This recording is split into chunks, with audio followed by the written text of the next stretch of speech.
Good afternoon, everyone, and welcome to today's The Role of Police in Overdose Response and Post-Overdose Outreach Pre-Conference webinar. We would like to thank everyone for taking the time out of your busy schedule today to join us. Before we begin, I would like to share a few housekeeping notes. All lines have been placed on mute. Insert questions for today's speakers into the questions module.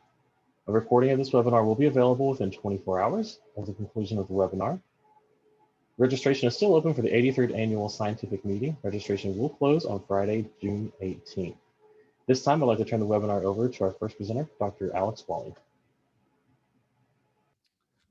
Thank you, Jesse. I want to thank CPDD for the opportunity to present the first part of this workshop today. My name's Alex Wally. I'm from Boston Medical Center and Boston University School of Medicine, where I'm Associate Professor of Medicine, and I'm the chair for this workshop. This is going to be a 60-minute presentation, and it will be didactic. On June 23rd, we're going to have a follow-up session where we'll be able to have questions and discussion with our presenters and discussion. We have, I think, over 160 people registered. And as Jesse mentioned, it'll be recorded and available to the public on the registration website. The workshop is about post-overdose and overdose response and the role of police. Surviving an overdose identifies individuals as particularly high risk for subsequent overdose in communities where overdose deaths are leading causes of preventable death. Law enforcement and public health agencies have been innovating to respond. One example is post-overdose outreach, an emerging strategy that often partners police with public health staff. In part, these partnerships have evolved because calling 911 to access emergency services during an overdose often results in a law enforcement response. And 911 data are increasingly being used as data sources for overdose outreach. Many police agencies are adopting approaches from harm reduction, such as carrying naloxone or making referrals to treatment. Yet there's a considerable variation in practices across states and between urban and rural areas. Public safety priorities do not consistently align with public health priorities or the need of people who use drugs. With the historically fraught relationship between people who use drugs and the police, the role of police in these partnerships warrants ongoing examination. Research into the evolving role of law enforcement and public health partnerships is critical to navigating the coincident crises of opioid overdose deaths and law enforcement related violence. I think it is important to acknowledge that each of the researchers presenting today initiated their research on the role of police before the coronavirus pandemic and before the police killings of Breonna Taylor, George Floyd, Daniel Prude, Rayshard Brooks, Daunte Wright, among others, that has shined a brighter light on the role of police in society. So this workshop will explore some of the intended and unintended consequences of police involvement in overdose response and post-overdose outreach. We have researchers from across the country today, 4 of them who will each talk for 12 minutes, including Carla Wagner, the workshop co-chair about ethnographic decision tree modeling to predict 911 calling for overdose from the University of Nevada Community of Health Sciences. Rachel Winograd, who's going to speak on first responders administering naloxone having more negative attitudes from the Missouri Institute of Mental Health. Marco Torri on warrant practices and post-overdose outreach programs in Massachusetts from Boston Medical Center and BU School of Medicine. Brad Ray on trends in the prevalence of incarceration following a non-fatal overdose event from Wayne State University School of Social Work. And Ricky Bluthenthal, who's our discussant from the Keck School of Medicine, University of Southern California. So I'm going to turn it over to Carla.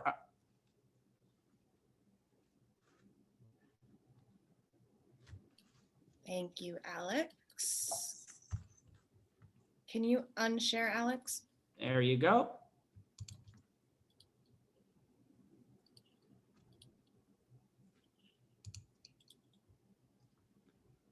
All right, does that look right? All right. Thanks, Alex, and thank you to the organizers and to CPDD for hosting this webinar. I just want to take a moment at the beginning to acknowledge the research team who contributed to this work. We are a multidisciplinary and multi-institution collaboration. Our research was funded by the National Institute on Drug Abuse, and this slide contains our conflict of interest disclosures.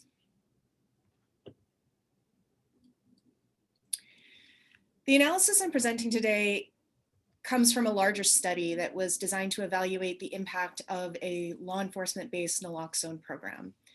The data that I'm going to discuss were collected before that program really took off, so before law enforcement officers in the community were carrying naloxone at scale, and concern how people make decisions about calling 911 and the role of the potential law enforcement involvement in those decisions. As a bit of background for the current analysis, I just want to offer a few bits of information.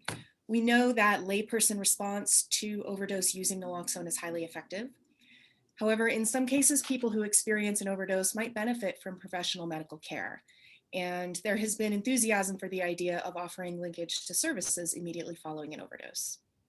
For this reason and others, the standard training offered in overdose education and naloxone distribution programs teaches people to call 911 as part of a standard overdose response. However, at the same time, there's been quite a bit of research for many years now demonstrating that people who use drugs are afraid of calling 911. Global research suggests that witnesses call 911 less than half the time. In our own qualitative work with people who use drugs, people often equate calling 911 with calling the police, using the terms interchangeably, which to us speaks to the perceived inevitability of a law enforcement response when people call 911 to seek emergency medical assistance. For this analysis, we used an ethnographic decision tree modeling approach, or EDTM, to identify factors that predict whether people will call 911 in the event of an overdose. EDTM is a mixed methods approach that's used to identify how people make decisions with the aim of generalizing the decision-making process into population-level predictive models. The classic example is Gladwin's work modeling whether people would evacuate following a hurricane evacuation order. So to do this work, first we conducted 45 qualitative interviews with people who use drugs who had recently been present at an overdose, and we asked them to describe the context of that overdose. We started with the question, walk me through what happened, and then followed up with a series of specific probes related to actions that were or were not taken at the event and contextual factors, and concluding with the question, did you call 911? Then from those transcripts, we created a series of graphical decision trees, basically flowcharts that depicted the critical decision points described in each narrative. So this is just two examples of the decision trees that were developed based on those individual qualitative interviews. So on the left, one that's computer rendered, and on the right, one that's hand rendered, that each describes specific narrative events where an overdose happened and people went through a series of decision points, and then eventually 911 was called or not called. We then used those graphical trees to develop a series of yes/no questions, which we included in a survey that we administered to 177 people who had recently witnessed an overdose. So, and then we used two machine learning approaches to create models designed to predict whether 911 would be called at an overdose event. The machine learning approach is kind of a two-step approach. First, we use what's called a conditional inference tree, or C tree in R, to classify whether or not 911 was called based on a series of branching decision points. So it essentially renders a tree much like what the graphical trees looked like from the transcripts. The top of the tree is based on the question with the most significant bivariate association with the outcome, in this case, calling 911. And then it continues to create nodes and branches based on statistical significance until it creates all the nodes that it can and can't make any additional splits. This approach creates a single tree with the best configuration and identifies all the important variables in predicting the outcome. The model that's produced by the C-tree process is very interpretable, but it's based on the data within the sample, so it can be slightly inaccurate when making predictions outside of the sample. So to address this, we then used a random forest models approach that uses the variables identified from the C-tree to increase predictive accuracy in other samples. This is just a few descriptive characteristics of the sample and a few key variables. So we administered the survey to 177 people. Overall, 911 was called in only 24% of the overdose events. Our sample was mostly male, mostly non-Hispanic, and mostly white, which reflects the demographics of the community where the data were collected. Less than half of the people in the sample were aware of the state level 911 Good Samaritan protections that existed at the time. Nearly everyone believed that police would respond to a 911 call for an overdose. And just foreshadowing some of the important findings from the decision tree results, believing that it is your responsibility to call and having outstanding warrants were both important and differed between people who called 911 and people who did not call 911. This slide shows the final model. So this is the product of the decision tree process. And I'm just going to walk you through a little bit how to read it. This was our best fitting model with good predictive accuracy. It had 83% predictive accuracy in our sample and 84% for out of sample predictions. Overall, 94% of the people in the sample tried something to wake up the overdose victim before they did anything else. So that might be giving naloxone, doing rescue breathing, injecting the person with some other sort of substance, or giving Suboxone. In 67% of those cases, something worked. So because so many people tried something and often it worked, we collapsed all of those variables into this node one, something was tried and worked. And consistently across all of our modeling approaches, that is the first node in the tree. Branching from there are two paths. On the left side, if nothing was tried and worked, then the decision to call 911 was based on whether somebody else called, and if not, whether there was a hospital nearby. So you can read down at the bottom, the percent of respondents who called 911 was 81%. When something was tried and worked, the answer was no. Did anyone else call? The answer was no. And was there a hospital nearby? No. On the right side, if something was tried and worked, then the decision to call was predicated on the number of overdoses the person had witnessed, feeling responsible for the call, the presence of drugs at the scene, whether the respondent had warrants, and whether there was working phone available. In cases where the respondent had seen more overdoses, 911 was called more frequently. So a few important findings stand out from these analyses. First, our results show that responding to overdose among people who use drugs appears to stem from a collective effort, and the presence of others and what they do is important. Our findings also highlight that calling 911 is complicated and contextual. Factors such as feeling a sense of responsibility for making the call, the behavior of others, and the presence of outstanding warrants are important. Finally, our findings are consistent with the work that has come before us, which shows that people who use drugs consider calling 911 a last resort after their other options have been exhausted and after assessing the risks associated with law enforcement involvement. So what are the implications of this work in terms of law enforcement-based overdose response? In our work, 911 was only called 24% of the time. So if we're relying on law enforcement-based post-overdose response, we're going to miss a majority of overdoses that never come to the attention of the 911 system. And this includes people not getting emergency medical care from EMS. We need to make it safer to call 911 because even when naloxone is available, there are still good reasons for people to have access to follow-up medical care. These findings support calls to separate law enforcement and EMS response.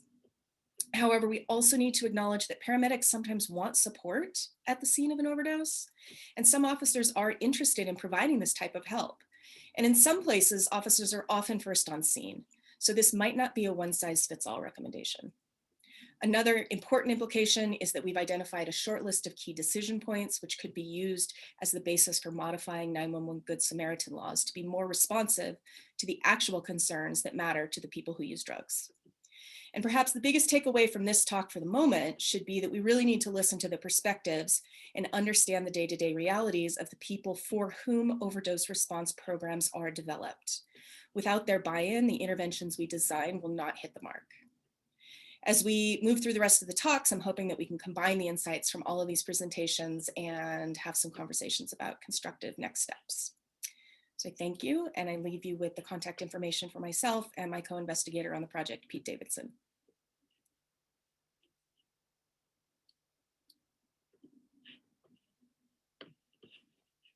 Trying.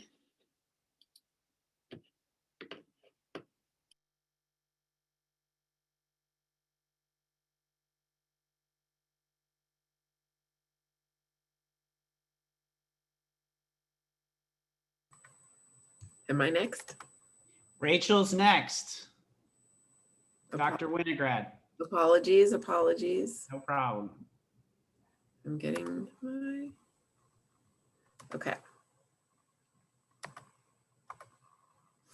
Okay, hi everyone, thanks for having me. I'm going to talk about our efforts to shift emergency responder attitudes toward people who use drugs and overdose and naloxone in Missouri. So the studies I'm presenting today come from the MoHope project. This has been going on since 2017. We focus on overdose education and naloxone distribution in Missouri. In addition to giving out a ton of naloxone, we have tried to change knowledge and attitudes around people who use drugs, overdose events themselves, and the role of naloxone. We have a particular focus on attitudes towards overdose victims and the idea of risk compensation, specifically as it relates to naloxone being potentially enabling of further drug use. Please check out our website, mohopeproject.org. So why do we care? Why does it matter if first responders feel one way or the other about drug users and overdose events? It's this bigger thread that needs untangling, and that's the relationship between people's personal views about these things, how they actually respond and behave at the scene, and then outcomes for patients or the people being revived. Carla's presentation highlights that perfectly. At any of these potential nodes, what is influencing those decisions? And that gets at these latter halves. You know, what does an individual feel about what they're doing in that moment, and how does it impact their behavior? And then how does that make people feel? And how likely does that make them to call 911 again or not? So all of these things are intimately related. And what I'm talking about today sort of focuses mostly on the personal views, inching towards the respondent behaviors. So our first study had a large sample where we studied mostly uniform first responders, I'll call them emergency responders, as well as treatment and social service providers. We did a pre-survey, then we did a 2.5 or 3 hour training about harm reduction, etiology of addiction, what to do, what not to do, how to think about all this stuff. And then we did a post-test immediately following the training. We administered our standard OOCS and OAS measures with some adaptations, measuring knowledge and attitudes around overdose, as well as the naloxone related risk compensation beliefs scale, or the NARC-B scale, which we developed. So this gets into that concept of naloxone related risk compensation that I mentioned, and it's a simple 5-item scale, really trying to get at this core piece that as I'm sure many of you all understand, the basics of why people often object to harm reduction measures is because they feel like they'll make things worse. And they'll manifest in the way that people will end up using more drugs or using in riskier ways or be less likely to seek treatment, or something related to that under that umbrella that makes them feel like this isn't a good move and we shouldn't be doing this. And emergency responders hold a lot of these views. So our findings from that first study showed essentially that police and EMS and fire officers express more risk compensation beliefs at both time points than their service provider or treatment provider counterparts. And this makes sense. You know, people go into being a treatment provider in theory, not for crime and punishment, but because they want to help. We also noticed some demographic differences across our trainees unrelated to profession, but that younger people, males, and Black individuals endorsed greater risk compensation beliefs than their older female and white counterparts. You can see the trends over here on the right. So to be clear, it's not like EMS has no risk compensation beliefs or had great attitudes, but they were better than police. So the second study that we published uses a slightly different and larger sample of different sample of law enforcement officers. And we really wanted to look specifically at patterns among our respondents, not only at overall aggregate effects. So what we found here were that indeed there were improvements across each domain in terms of overdose attitudes and risk compensation beliefs, and that those changes or improvements were associated with one another. However, nearly a third of the participants reported more negative attitudes after our training, which is not a good thing. Obviously, we're trying to improve attitudes, so the fact that they felt worse, they had more negative attitudes about harm reduction, greater risk compensation beliefs, is alarming and made us sort of pause and be like, what are we doing wrong in our training, or what's happening in the room? How come, at least for a subset of these trainees, we're making the problem worse? We did note that the officers who responded in this way tended to be younger males. In talking to some partners in the community, apparently there's this common phrase of the blue flame, which means that, rookie officers, people newer to the field, tend to be a little bit more, crime and punishment, a little bit more like punish the bad guys. And maybe this was contributing to less of a, helpful or community policing harm reduction vibe. So the third study is still in preparation, but we focus on emergency responders, both law enforcement and EMS, but only looking at our sample that completed a 6-month follow-up survey. We realized that we'd made gains in the initial training itself, and we wanted to see if those gains were maintained 6 months later after they'd had some time in the real world, may or may not have administered naloxone in the interim, and talked to their colleagues and figured out what they think about all this. So in this, just to be clear, in this follow-up survey, in addition to reassessing their knowledge and attitudes, we also asked if they had administered naloxone in the last 6 months since attending our training. So overall, emergency responders had worse scores at follow-up than they did immediately following our training, but they were better than baseline. So they didn't maintain all the gains that they experienced, within the training itself, but they didn't get, it's not like we lost all the gains. We still fared better. Interestingly, and unfortunately, EMS who administered naloxone had worse attitudes towards overdose victims than EMS who did not. And with law enforcement, there was the same pattern. It was trending in the same direction, but the finding did not reach significance. So again, to be clear, EMS who actually administered naloxone and in theory saved people's lives between the end of our training and when we surveyed them again, they had worse attitudes towards drug users and towards overdose victims than their colleagues who hadn't yet either had the opportunity to administer naloxone or just hadn't for whatever reason. The naloxone administration variable did not predict scores on the NARC-B, the risk compensation scores, in a significant manner, but they did demonstrate the same pattern as above. So what do we make across all these studies about law enforcement attitudes and EMS and getting in their head about all this stuff? Put simply, law enforcement tend to have more negative attitudes toward naloxone and overdose victims than their EMS peers. But EMS, again, they are not all hunky-dory and always happy to be there either. A single 2 to 3 hour training session can significantly improve attitudes and beliefs. It doesn't last forever, in a super robust way, but it does help. Again, back to our original question, like, does that matter? Where's the rubber meet the road with these things? We can change knowledge and attitudes all day, but if it doesn't change the first responders' behaviors, and more importantly, if it doesn't change the perception and behavior of the actual people who use drugs, then maybe this is all a waste of time. So lastly, the worsening among those who administered naloxone is the most concerning. However, it is consistent with findings from these, I'm not going to read them all, but these folks on your screen who found similar patterns, especially with specifically among first responders who administered naloxone, and how they end up feeling more pessimistic, more burnt out, have higher stress responses, and this not being really viewed as a positive thing. So for me, initially, I'm like, where's the disconnect here? This should be a good thing.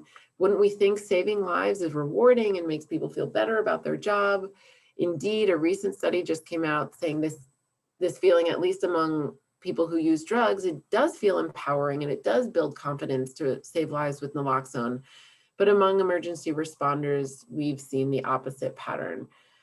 So to mitigate this effect, we got to consider all sorts of things, including but not limiting to focusing our efforts elsewhere. If we have a limited public resource in the sense of free naloxone, who should we be giving it to? Is law enforcement really the best audience here? But as Carla mentioned, sometimes it is necessary. These are the only folks who are responding to the scene. So in that case, how do we really make sure that we've played the tape all the way through and improve knowledge, attitudes, maintain those, and impact behaviors? So things that have promise are follow-up booster trainings, doing incident debriefings, or also bringing people back around for success stories to show emergency responders that your work does make a difference. People do recover. If you don't see them again, it could be for this positive reason, and that might make them feel a little bit more fulfilled and find meaning in carrying naloxone and serving that role in our communities. Okay, so that's all I've got. Please check out the MOHO Project website, and you can contact us here. Also, a little plug for our statewide listserv. We have some interesting dialogue around Missouri about what's happening here. Okay, thanks so much. Thank you, Rachel. Next up, we have Marco Torri, internal medicine and preventive medicine resident from Boston University, Boston Medical Center, graduating, going on to the CDC Epidemiologic Investigation Service. Marco, you're up next.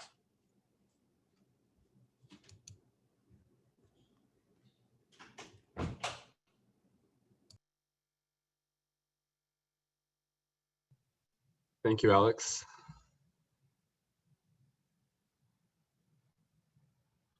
My name is Marco Torri. I'm going to be talking about arrest warrant review practices in post-overdose outreach programs in Massachusetts. This is part of the CDC-funded Pronto study, and Alex Wally, the co-chair of this webinar and workshop, is also the PI on the grant. Just to get into what post-overdose outreach programs are, in Massachusetts, these programs operate in municipalities and counties and have the broad goal of reducing subsequent overdoses through the following initiatives: providing access to treatment, educating and providing naloxone, and engaging in harm reduction. They have been expanding and emerging in Massachusetts since 2015 and were initially started by police and fire chiefs in response to rising overdose rates. Public health professionals like recovery coaches, harm reductionists, social workers, and even clergy in some programs are part of the teams. These programs all obtain data about survivors in some way through the police, which are namely 911 call logs. In 2015, there were 23 programs across the Commonwealth. By 2019, there were 157 programs. So these programs emerged very rapidly in response to rising overdose deaths across the state. As part of the Pronto study to study post-overdose outreach programs in Massachusetts, there are 4 aims to the study, and this particular analysis centers on data from the first 2 aims, studying program operations. And in the first aim, we learned that there was a high prevalence of warrant checking among the programs before outreaching overdose survivors. And we chose to do a secondary analysis to further examine this practice.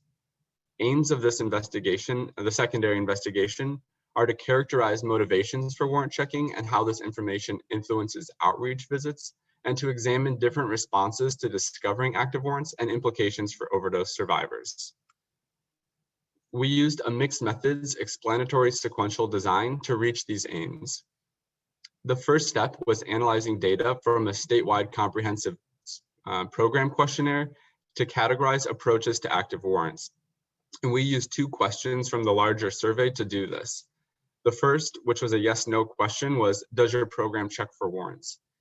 If the programs check for warrants, then we asked, what do you do if a warrant is discovered? And the programs responded in a free text response. The second step was comparing program and community factors by the identified warrant approach, the categories we identified in step 1. And third, we identified we examined transcripts of interviews with program staff, including both police officers and public health partners, to explore on-the-ground practices and beliefs related to warrants. The results of step 1 were 6 categories of warrant approaches from the 138 programs we analyzed. The first 5 categories represent the 57% of programs that check for warrants, and the remaining programs represent the 43% that don't check. The representative examples of free text responses for these approaches are as following. So I'm going to explain the approaches and the derived representational quotes. The first category is they perform outreach. They would still outreach the individual and not address the warrant, or don't bring police and follow up at a later date. Second approach was encouraging warrant clearance. They would have the individual clear the warrant first before doing outreach. And the third was abstain from outreach. We would not contact them and we would not visit. Some programs arrest. They request patrol to go make an arrest, or outreach visit not done if active warrant, to avoid outreach team being associated with the arrest. And the fifth was depends situational. They approach this on a case-by-case basis, and dependent on their reception to treatments, they may not arrest. And then the rest did not review warrants. So we see varying approaches to discovering after a warrant is discovered among the programs in Massachusetts. In step 2, we compared community and program factors across these categories. And here are some of the highlights of that comparison. First, the population is largest in the category perform outreach, and smaller in the other 4 categories that check for warrants. The overdose rate per 100,000 people was lowest in the arrest category. This overdose rate is compiled from ambulance trips and perhaps suggests that there's less help seeking in the communities with the arrest approach, and this is falsely lower because people aren't calling 911 and getting an ambulance after they overdose. When looking at the population rate of release from the Department of Correction in the last year, we see the highest rate per 100,000 persons in the encourage warrant clearance category. Finally, the perform outreach programs have the largest percentage of non-white people and people who identify as Hispanic compared to the other categories. We looked at the prevalence of training among the programs as well. Some important training domains like how to provide outreach, rules of the team, policing with a harm reduction approach, privacy and confidentiality, and addressing and responding to personal biases were evaluated, though we didn't measure the content or quality of these trainings. 5 of the 6 categories had very high prevalence of training in them, 60 to 90% for the programs. This was different for the depend situational group, which had a lower prevalence of 30 to 50%. In step 3, we identified themes from qualitative interviews with 38 staff members related to the content in their interview of checking warrants or outreach practices related to warrants. And I want to highlight these themes for you. The first was that there are diverse motivations that precede warrant checking. Maintaining team safety, adhering to police routines and protocols, and supporting police discretion to do outreach or the decision to arrest were prominent reasons to check for warrants. The second theme was that police officers on outreach teams felt tension between dual roles in their work. The effort to separate everyday policing and law enforcement roles from their outreach work and outreach role were challenging. And as we found in the warrant categories in step 1, our third theme was that staff altered the approach to the standard outreach visit. Staff modified their outreach response to avoid directly addressing warrants during outreach visits.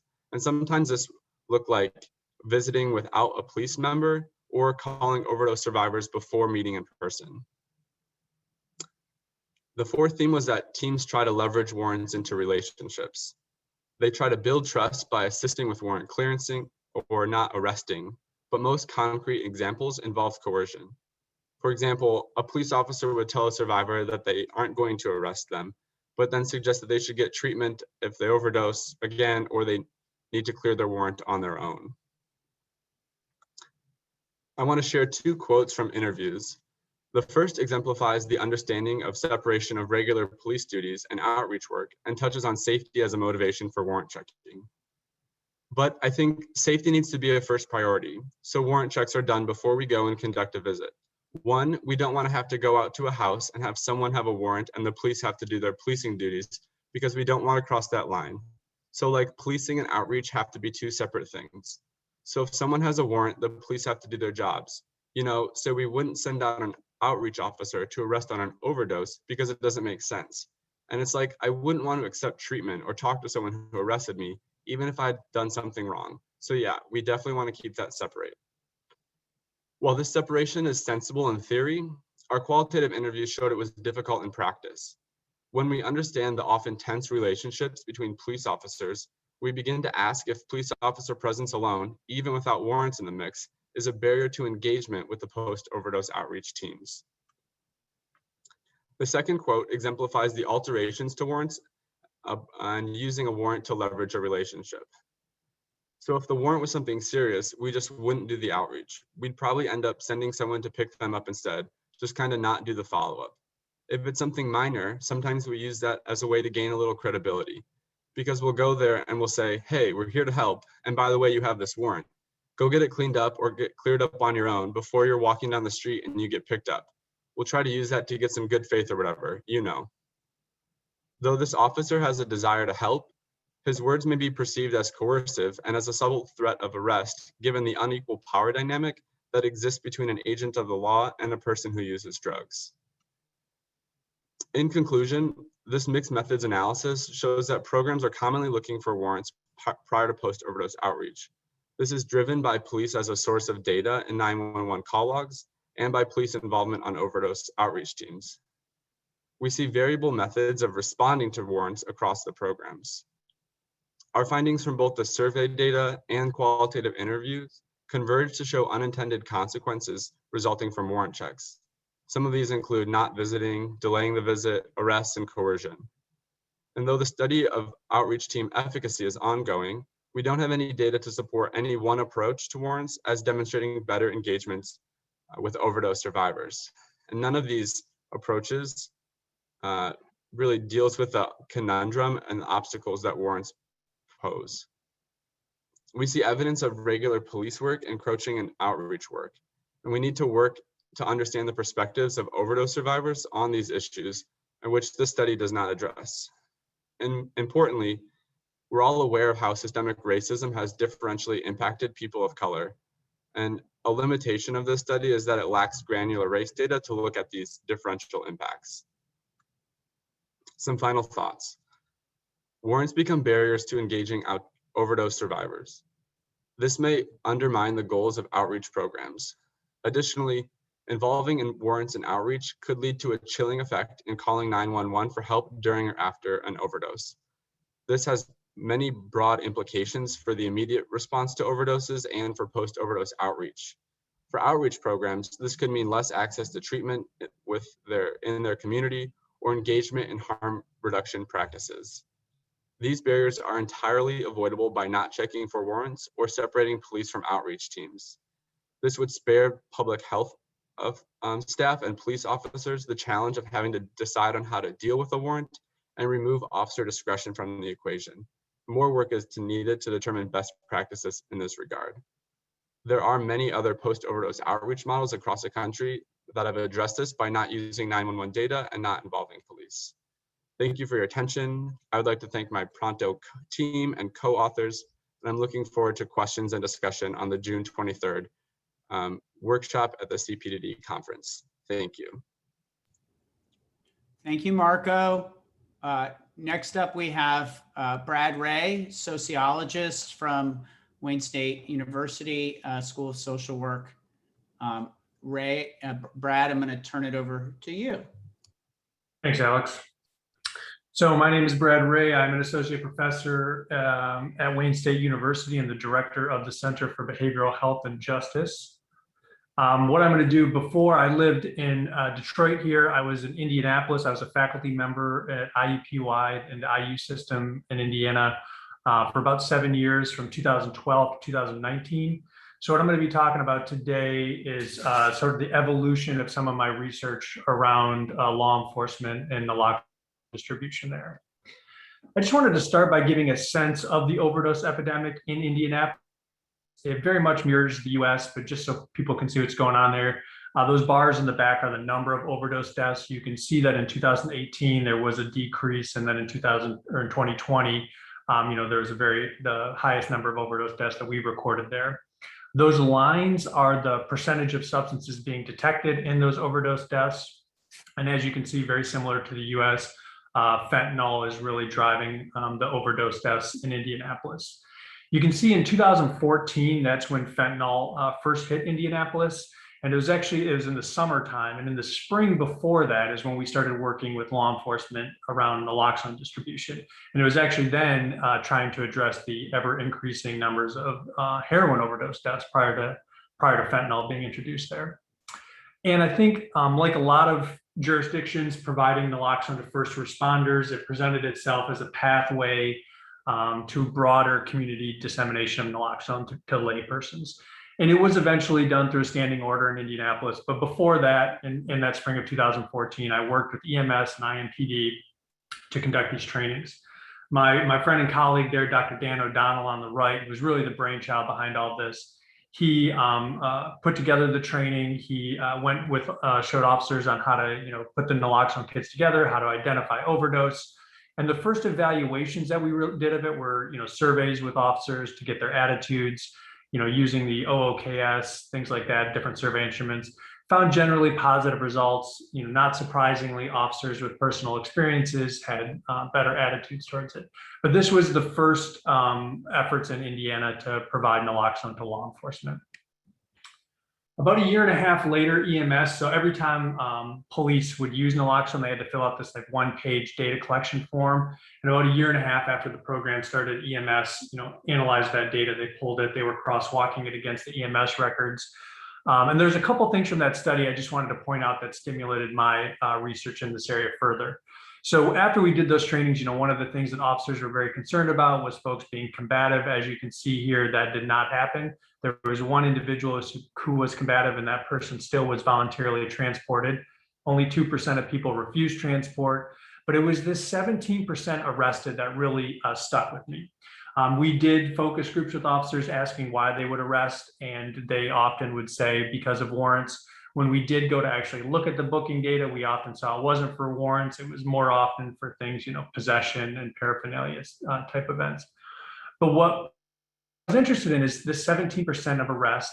And I was wondering, what is the percent when it is just EMS, when law enforcement are not the individuals that are responding to the scene of an overdose?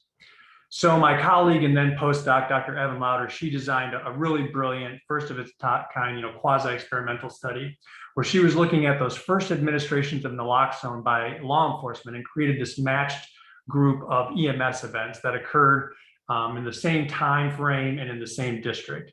And was looking at 4 outcomes: jail booking at that event, repeat jail bookings, repeat non-fatal, and fatal overdoses. And the study ultimately concluded that 2.4% of individuals that when police administered naloxone, they're 2.4% times more likely to be arrested.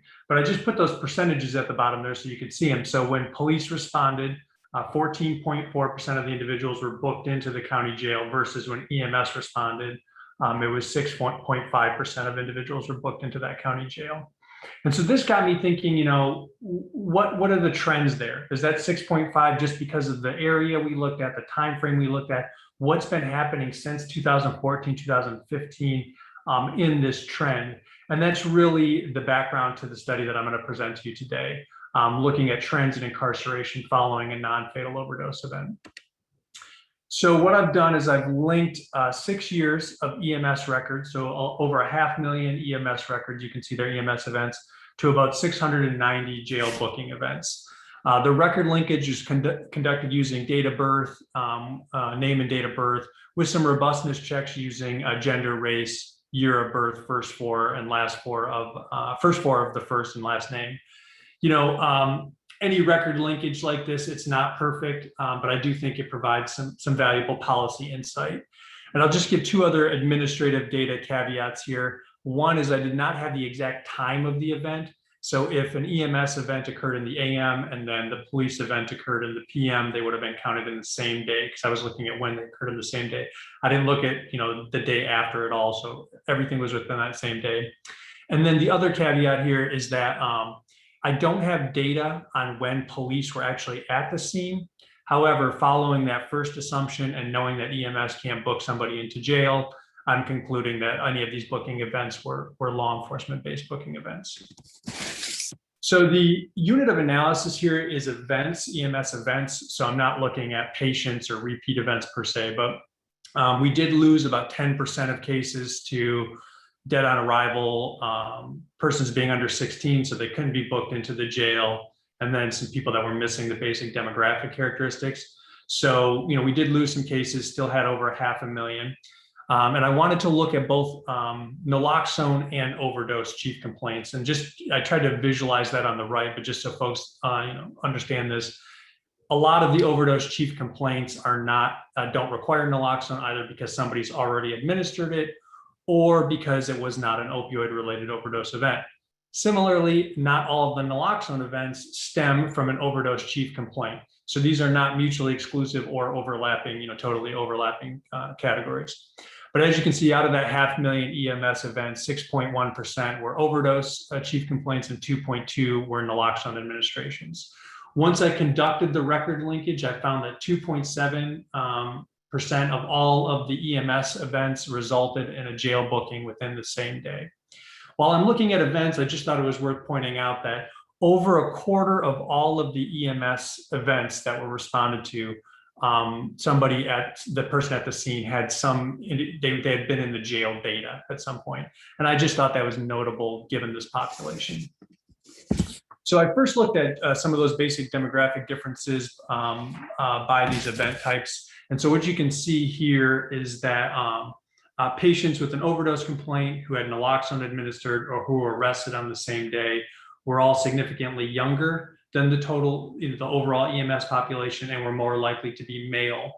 When we looked at that race ethnicity category, what we found was that white patients were more likely to have had an overdose chief complaint and had naloxone administered. But when we looked at that arrest on the same day and we just looked at persons of color and white individuals, we found that persons of color were significantly more likely to be arrested on that same day. So looking overall at the full 6-year period, if you remember, I said 2.7% of all the EMS events resulted in arrest. 11% of all overdose chief complaints resulted in an arrest, and 8.7% of all naloxone administrations. Looking at that 6.5 number that I mentioned from 2015 earlier in those other studies, you can see the trend is consistently increasing had it not been for COVID. It actually peaked in 2019, 1 month in 2019, when almost 20% of all overdose chief complaints resulted in a jail booking. I also just did this by month so folks could get a look at this to just see, that wasn't a data issue in 2020, it was COVID. And actually looking at the jail booking data, the number of jail bookings reduced by almost half. So, that's essentially what was driving those reductions in 2020. But still in 2020, it was 11% of all overdose chief complaints resulted in a jail booking. There isn't too many measures, if you will, like variables in the EMS data. So I just did some very basic regression models here, some simple regression models looking at the odds of incarceration. And you can see here controlling for those demographics that the folks that had an overdose chief complaint were 3.8 times more likely to be arrested. Those who had naloxone administered were 2.5 times more likely to be arrested than other EMS events. I did some interaction effects to just kind of look at that race variable. And what I found actually was that white individuals, white patients with an overdose chief complaint had the highest odds ratio, followed by persons of color. Finally, I wanted to see, it wasn't just overdose that results in arrest. So looking at all of those EMS events that resulted in an arrest, I wanted to see where does overdose rank in the top 10? As you can see there, it was number 2, following up from injury as the number 1 chief complaint that resulted in that same day arrest. So just a couple of things here. I am very aware of the limitations of using administrative data like this and the inaccuracies inherent in record linkage. So please keep that in mind when considering these results. I will mention that I'm in the process of trying to replicate this study statewide in Indiana and in Detroit, so that always kind of improves the generalizability of findings like this. I'll also mention that the dispatch has kind of been a policy black box for me, so I don't know how that might have changed during the study period either. But just looking back at 7 years or more working in this area with these folks, some of the big things I've taken away from it, of course, naloxone is safe, naloxone is effective. Of course, police should have their hands on naloxone, right? They are often, as Carla pointed out, the first people on the scene. However, given what we're seeing here and that there's quite a high rate of incarceration following these overdose events, it's probably not best to send police to all of these overdose events so that they can remain an emergency medical event and not turn into a criminal event. So I just want to give thanks to Dr. Dan O'Donnell and Dr. Grant Victor for their feedback and the folks that have helped me with the data linkage on this as well. So thank you. Thank you, Brad. We next go to Ricky Bluthenthal to give us his summary remarks. Thanks, Ricky. Thank you. Thank you. Sorry, I was ahead on the screen sharing and then I got discombobulated. So I'm sorry. Let's try that again. So I'm Ricky Bluthenthal. I'm a professor of the newly named Department of Population and Public Health Sciences at the Keck School of Medicine. I'm also Associate Dean for Social Justice in the medical school. These are just my funding disclosures. So I want to preface my comments by just remarking that we're in the midst of multiple drug-related health crises in the United States that include both overdose death crisis, blossoming HIV outbreaks and variety of settings in the country, ongoing national hepatitis C epidemic, and then an emerging national epidemic of infective endocarditis related to injection drug use. We also are experiencing in the context that criminal legal approaches still remain politically popular, even as growing states and communities are beginning to formally and informally decriminalize illicitly manufactured substances. So some of the key take-homes for me from these great presentations include that the involvement of police in 911 calls related to overdose is probably not a preferred outcome either for the people who use drugs and, as Winogrand points out, maybe not even for the police themselves. So the fact that having to administer naloxone in the context of overdose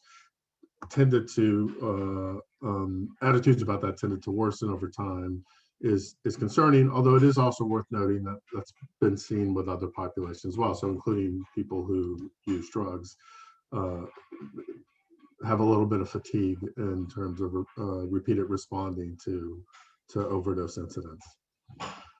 As Ray points out, police involvement in overdose response significantly increases the odds that a victim would be arrested.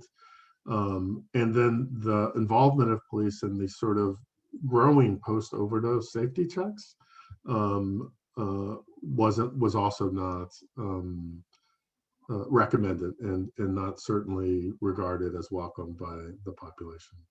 So in the little bit of time remaining to me, let me just conclude with a couple of issues. We do need to reconsider police involvement in overdose response.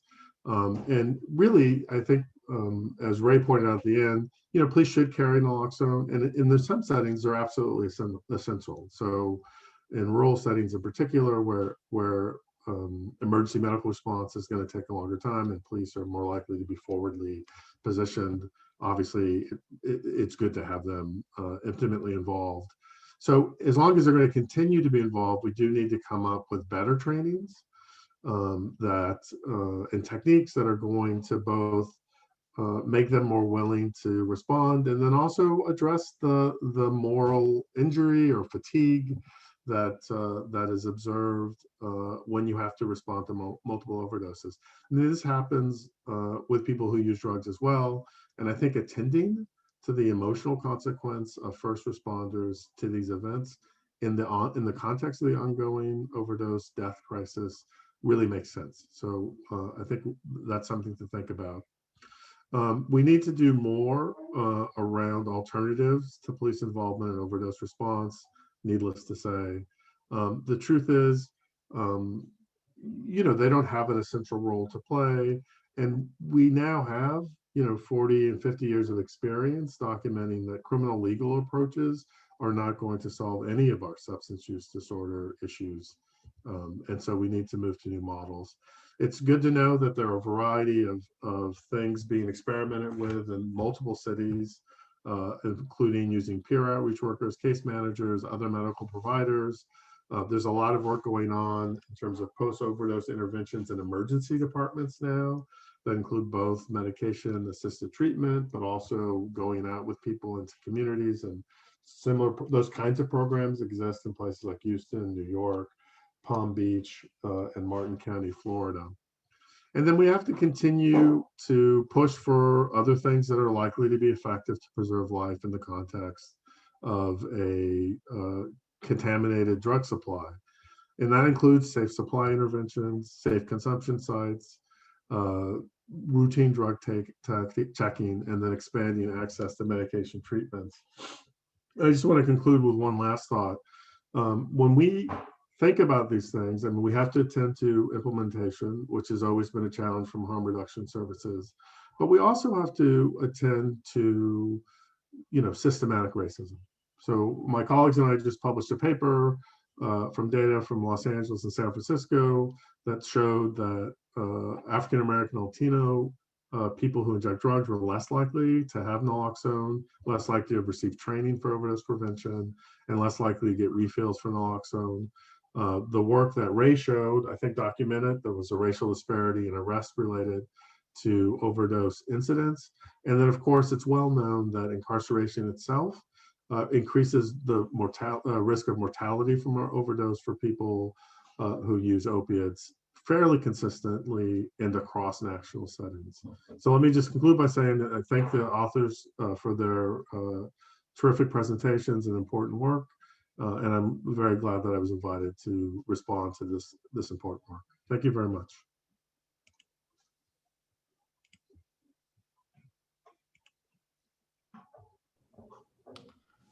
Ricky, thank you. I think you summed it up really nicely. And I encourage people who are coming to the CPDD conference to join us on June 23rd, where we'll have further opportunity for discussion about the topics that came up today. Take care, everybody. Have a good night.